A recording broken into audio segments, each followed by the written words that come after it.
Hello and welcome back to IELTS Essay Clinic. You're very welcome to Lesson 2, and let's get going. We're going to focus on our main body paragraphs in this lesson. Okay, so just to go through the 7 steps that we're taking this week. So yesterday, Tuesday at 11 a.m., we worked on how to write our introductions. If you missed that lesson, don't worry, you can go back and watch the replay. We have emailed you the replay, and we have also posted that replay in the Facebook group. So check your email, or if you're in the Facebook group, you can get it there. If you didn't get it, you can't find it, just email us and we'll send it to you. We also gave you a homework task, and we're going to give you feedback for that as well. And today we're going to focus on our main body paragraphs. We're going to give you another homework task and feedback. And then on Thursday, the final lesson, we're going to look at how to improve our conclusions, how to write our conclusions. We'll also look a little bit at time management, vocabulary, grammar, all those good things. And then we'll put everything that we've learned this week into practice by getting you to write the whole essay after Thursday's lesson. And we'll also give you the opportunity on Friday for those of you who want to take things to the next level and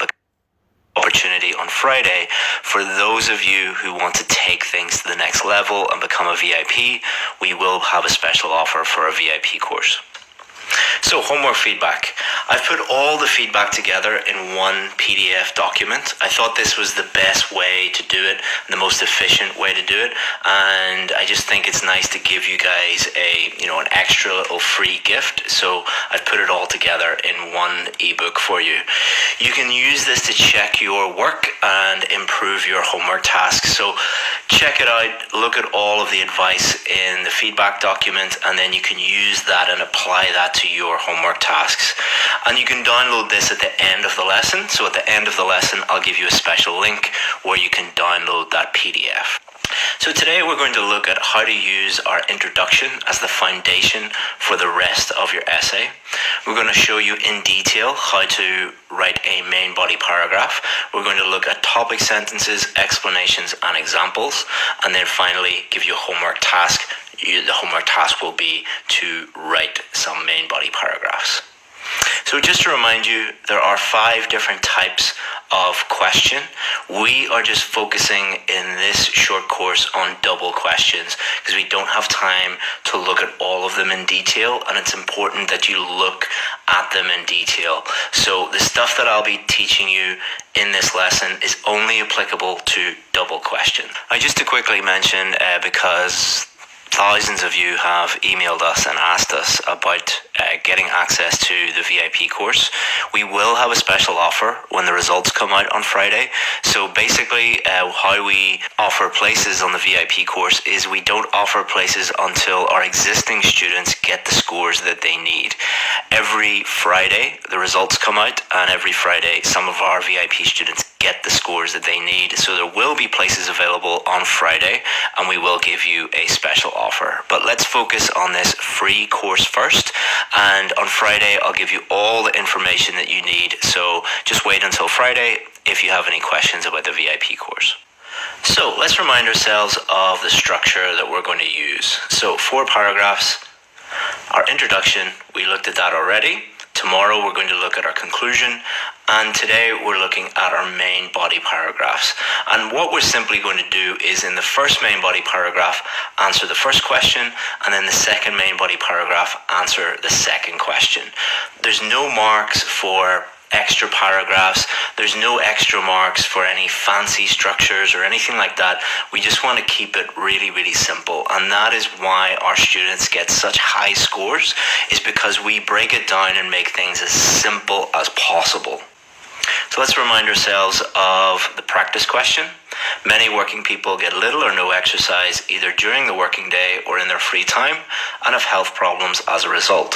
Why do many working people not get enough exercise? What can be done about this problem? So what we're going to do now is show you how you can use your introduction to write your main body paragraph. Your introduction, if you get it right, it makes writing the rest of your essay so much easier. And it's all part of the system that we teach. So everything is connected and everything is designed to make your job as easy as possible on test day.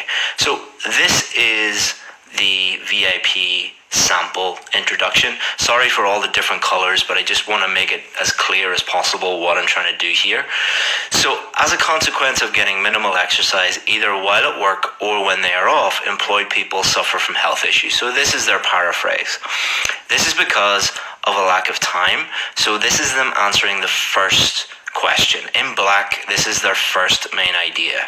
And designated gym sessions could solve this problem. In red here, this is their second main idea. This is them answering the second question. So how can we use our introduction? We use it as what I call a mini plan.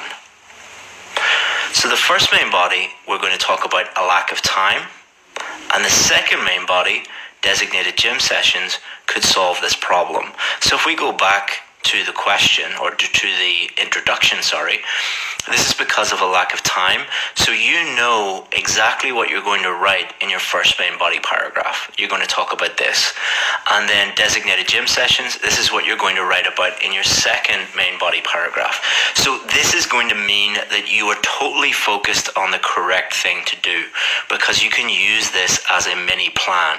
Your first main body paragraph, all you have to do is just look at your introduction. Okay, I'm going to write about this. Second main body paragraph, and I'm going to write about that.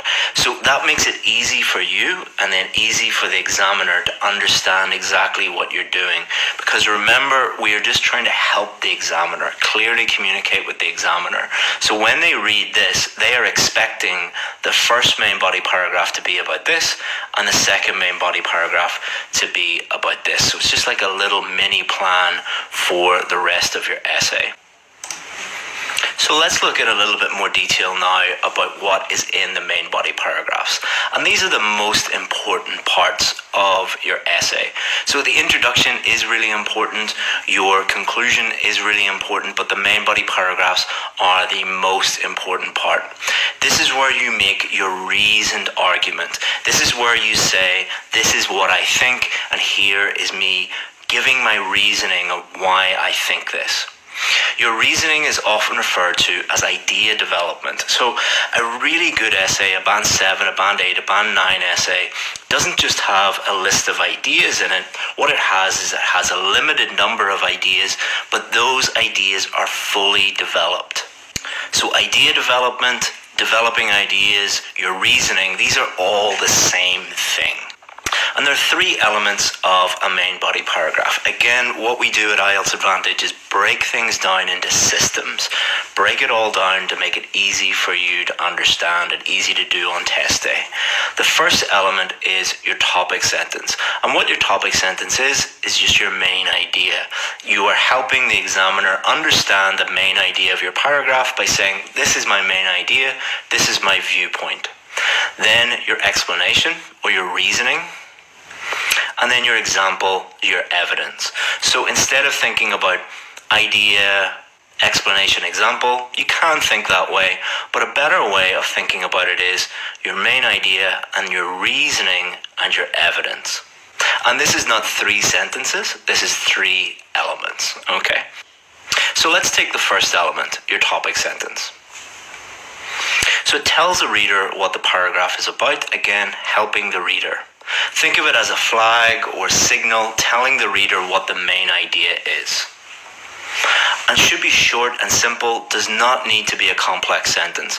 Now, to get a 7 or above, some of your sentences need to be complex, i.e. have more than one idea in them, more than one clause, but it is totally acceptable if you need a band 7, 8 or 9 to have some short, simple sentences in there. And your topic sentence should always just be a short, simple sentence. It should just tell the examiner, this is what my main idea is, this is what my viewpoint is.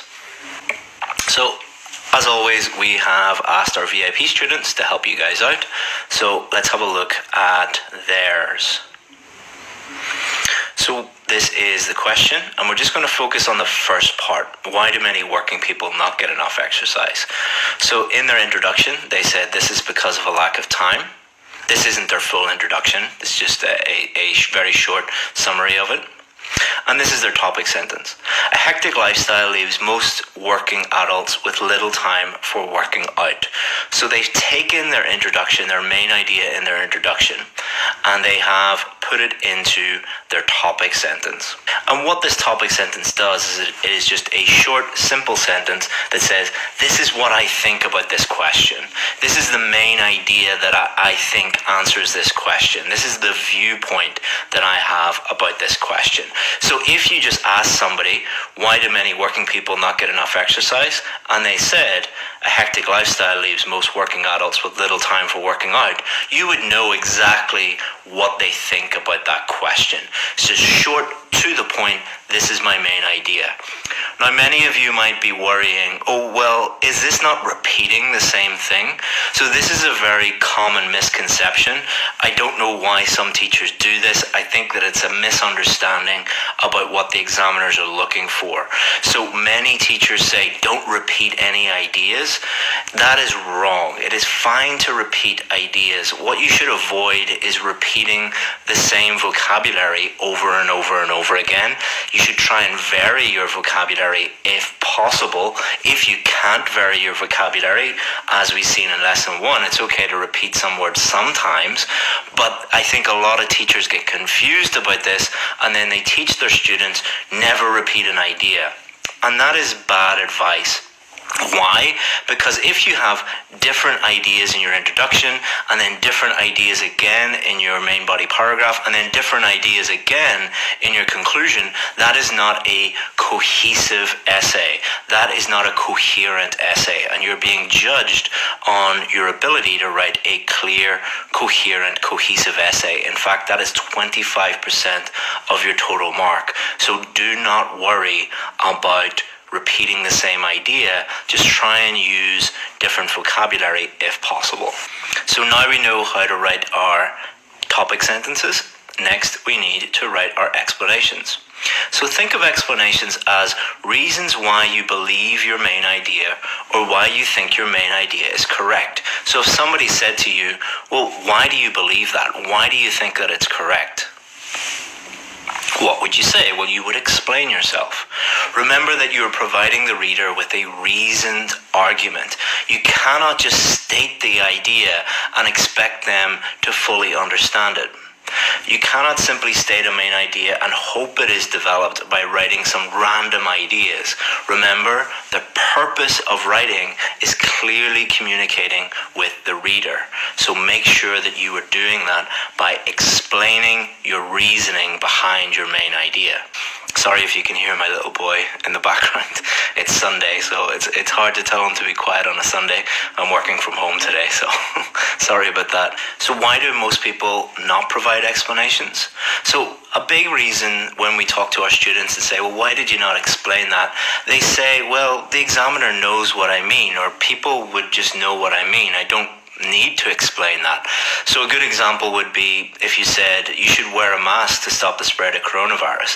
Everyone knows why that is. You don't need to explain that to people. But on the IELTS test, because they're testing your ability to clearly explain things and give reasoned arguments, you do need to explain that. So never assume that the person knows what you're talking about. Explain it even if it is very, very obvious. Another reason is they're not used to writing arguments. So when speaking, most people just speak. Most people do not write reasoned arguments unless you are, an academic or a lawyer or someone like that who consistently are, they're writing reasoned arguments all the time. Most people are not like that. Most people are just speaking. And when you're speaking to someone, they can ask you, what do you mean? Or if you're just sending emails back and forth, the person can say, well, can you explain that? Or can you repeat that? I don't fully understand. But when you're writing an essay, the person reading your essay obviously can't give you send you a text message or send you a message on Messenger or WhatsApp and say, what do you mean by that? So you need to leave everything on the paper. Or they confuse stating their main idea again with an explanation. So you'll often see this where people will state their main idea and then they'll state it again and again and again in a slightly different way. You need to understand the difference between your main idea and explaining your main idea. So what if you get stuck? What if you write your main idea and you just can't think of anything to write? You get stuck. So one of the things that my old English teacher, my high school English teacher used to say when we were doing argumentative writing like this, he would walk over and stare over your shoulder and point at your topic sentence and say, so what? So what? And that was his way of saying, explain things, give me more information. So if you get stuck, think about someone saying, or you could even think about me if you want, think of me saying, like, so what? Well, explain that more. Give me more information. Or think about it in a different way. How would you explain this to someone who knows nothing about the topic? Maybe think about someone you know who isn't really familiar with this topic. That could be a very young person, like your little brother or little sister or your son or your daughter. How would you explain that to them? My little boy is 5 years old, so I couldn't say to him, for example, you just need to wear a mask to stop the spread of coronavirus. Because he's 6, he would say, well, why? And then I would explain that fully to him. Or it might be a very old person like your grandmother or your mother or your father or someone like that who doesn't know much about the topic. Or think of it in a different way. If you don't like using someone close to you, think about an alien from a different planet. If they came down to Earth and they knew nothing about Earth, they say, well, why do you do that? How would you explain it to them?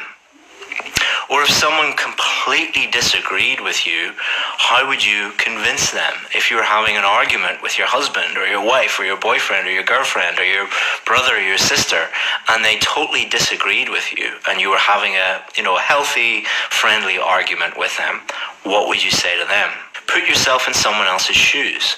How would you win this argument? So you don't have to do all of these things, and for many of you, you won't have to do any of them. I'm just giving you 4 different tools that you can use when you're practicing during your preparation and on test day if you get stuck with explanations. So let's have a look at some explanations, and I want you to tell me if they are sufficient. So a hectic lifestyle leaves most working adults with little time for working out. People work more than ever before, meaning they don't have time to work out. In this modern world, people have little time to work out than ever before. Many people work long hours and have many responsibilities other than going to the gym. So I want you to pause the video and read these and think about, are these actually explanations or not? Are they sufficient? Are they good or bad? So none of these explanations are good. Why? Because none of them are actually explanations. What they are is they're just repeating the point again and again and again. All of these 3 sentences mean basically exactly the same as this. People are busy and they don't have time to work out. People are busy and they don't have time to work out. People are busy and they don't have time to work out. People are busy and they don't have time to work out. So they're not explaining why. This is a very, very, very common mistake that we see with our students, and you need to differentiate between just repeating the same point again and again and again and again and actually explaining why, providing reasoning. So let's have a look at a different student. And I want you to again pause the video and tell me if you think these are sufficient. So let's have a look at this. Most people work from 9 to 5 with only a short lunch break and a long commute on top of this. So what are they doing here? They're explaining what a hectic lifestyle is. They are not assuming that the person reading this knows what they mean by a hectic lifestyle. This leaves them with only a few hours in the evening for things other than work.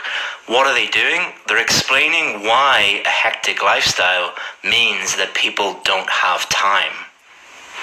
Often they are so exhausted that free time is spent on more relaxing activities, such as watching television or surfing the internet. What are they doing here? They're explaining why a hectic lifestyle means that people don't work out.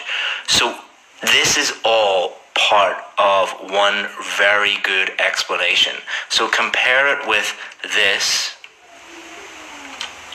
Would you fully understand what this person is talking about if you read this? Absolutely. So this is from one of our VIP students, and putting it all together, this is what they did. So if you read this, you would fully understand exactly what this person is talking about. And I want you also to think about, is she showing off?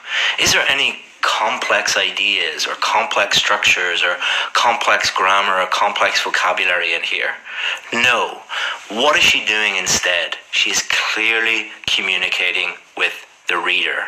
And this student got a very, very high band score whenever she went and did the test. Why? Because she focused on what the examiners are looking for, not on showing off. So the final element of a good main body paragraph is an example. So your main idea and reasons, your explanation, are not enough. You must go one step further. So don't stop at your explanation stage. Go one step further and provide an example. The strongest arguments have proof. They have evidence. So I don't know if you know this about me or not. Before I was an IELTS teacher, I was a lawyer for many years. I worked in London as a corporate and commercial lawyer. And one of the first things that they teach you in law school is you can't just go and say things without providing evidence. I'm sure that you know of very famous examples recently in the United States where people are making big claims and saying things but providing no evidence. So for example, imagine somebody said Real Madrid are the best team in Spain. So this sentence is just somebody's opinion. It doesn't have any evidence to back it up. But if the person also said they are the best because they have the best players and a world-class coach. They finished the league season with 87 points, 5 more than Barcelona in second. This bit in orange is evidence. It is proof. So nobody can argue with this person because they have provided evidence. But if they just say this, then you can't argue with them. But then if they come back with this, you can't. So examples do not need to be true, but they must make sense. So a lot of teachers will teach, like you can make up statistics, you can make up, university studies and reviews and stuff like that. I don't recommend doing that because they often don't make any sense. Your example, first and foremost, must make sense.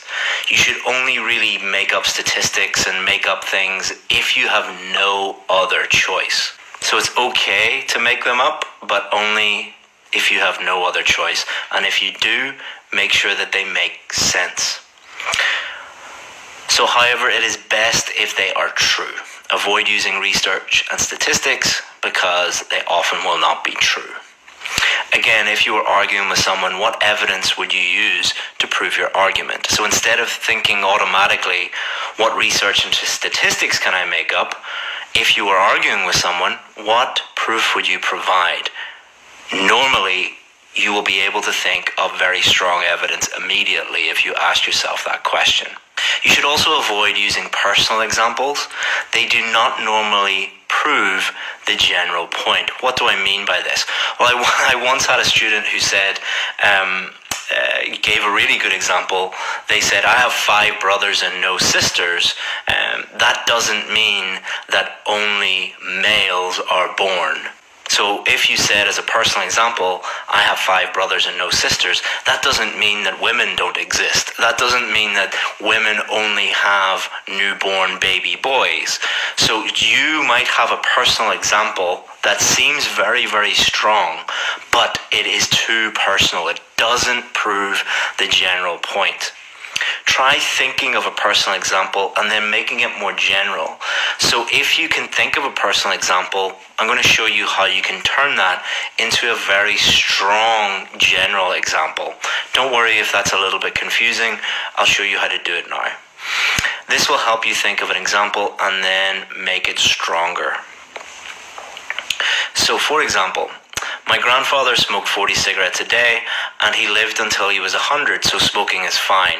This obviously is not true. Even though this person might have had a grandfather and their grandfather did smoke 40 cigarettes a day, you can't use that as an example of why smoking cigarettes is okay, even though it is 100% true that your grandfather smoked 40 cigarettes a day and lived until he was 100. So be very careful with personal examples.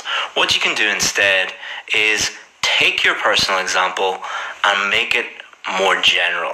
So my sister worked in a bookshop in my town and it closed down because of competition from Amazon. Well, this is not a good example because it's just your sister and it's just one bookshop. So it might have closed down because of Amazon, but it also might have closed down because your sister was terrible at selling books. It might have been because the bookshop was really badly run. It might have been because nobody in that town was interested in reading or didn't have any money. So we don't really know because this is too personal. So many offline retailers in the UK closed down recently because of competition from online companies. So this is a real student, and when I was working with her, I said, "Where are you currently living?" She said, "I'm living in the UK." She wasn't from the UK, but she was living there. Okay, so let's change it from your sister's bookshop to many offline retailers in the UK closed down recently because of competition from, not Amazon, from online companies. So she took her personal example and she converted it to a more general one. So this is much, much stronger because it proves the general point. Here's another one. So we were doing recently an essay on coronavirus with my VIP students, and we were talking about older people dying more than younger people. And she said, well, my little cousin got coronavirus and she was fine. Okay, this doesn't prove anything. It's just your little cousin. So we converted it to, in general, small children have not been as badly affected by the coronavirus. Broadened it out, made it a bit more general, and it makes it a much stronger one. You don't have to use personal examples and convert them. I just use them with my students and they find it very, very useful. If you can think of a very obvious example from your own experience, then just use that. Alright, you don't have to use this technique. Often there will be very, very obvious examples that you can think of immediately, but just keep it simple. They don't have to be fancy, they just have to provide evidence as to why your point is true. So when I was working with this student in the beginning, one of our students, and they said this example. So she said, for example, I work around 80 hours a week, leaving me with no time to work out. So what I said to her was, okay, that's true, but it is a little bit too personal. Can we make it more general? For example, many medical professionals, so she's a doctor in the UK, she's working in the UK, spend more than 80 hours per week on work-related activities, leaving them with little time to work out. Excellent. All right, so it proves her point. So she's taken her main point and she's supported it with evidence. And remember, your explanation should explain your main point, and your example should provide evidence for your main point.